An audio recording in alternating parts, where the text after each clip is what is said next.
कताबाट हो बुढो? अहिले हामी दिदी घरबाट बाल्टीपुर दिदी घरबाट अब घर जाँदैछौँ। हेरिसक जाँदैछौँ अब घर यस्तै छ। होइन मेरो बुढी एउटा कुरो मैले बुझिनँ कि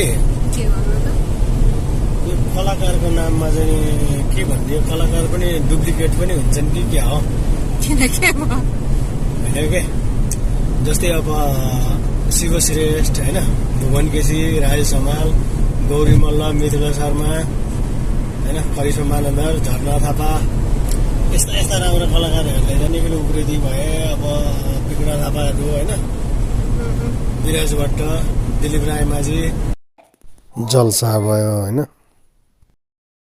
उहाँहरूले यति साह्रो राम्रो गोरेटो बनाउनु भएको थियो। अब के भन्नु, अहिले त जति पनि फेमस छ अहिले अनुहारहरू देखिएका छन्। जस्तो सुकै भयो भने केही न केही फन्डा गरेर चाहिँ नि अनुहार फेमस भएका हुन् कि जस्तो पनि लाग्छ मलाई चाहिँ नि।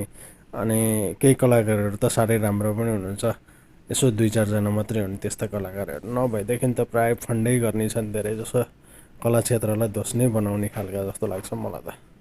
कुनै अब गायकहरूको कुरो गर्ने भने पहिला कति राम्रो, अहिलेका भाइरल मात्रै के जतिखेर गीत निस्केपछि अनि रोयो अनि चलायो।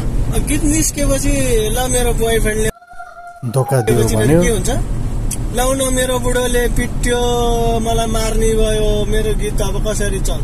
भगवान् गीतै चलाउनुको लागि त्यत्रो नाटक गर्नुपर्ने? राम्रो अब छ भनेदेखि चलिहाल्छ नि, दर्शकले माया गरेको हुन्छ सबै कुराहरू। मागी खानी भाँडो बनायो यो कला क्षेत्र कति राम्रो थियो। मागी खानी भाँडो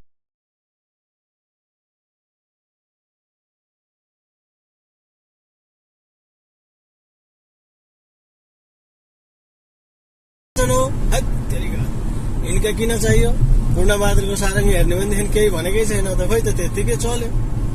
छक्का पञ्चा चल्छ त्यत्तिकै। यस्ता फिल्महरू चलिरहेको छ। यिनी कहाँको अफ के आउनु मेरो फिल्म हेर्नुहोस्, स्कुटी उपहार छ। फेरि कसले राखे त यी कलाकारहरूलाई?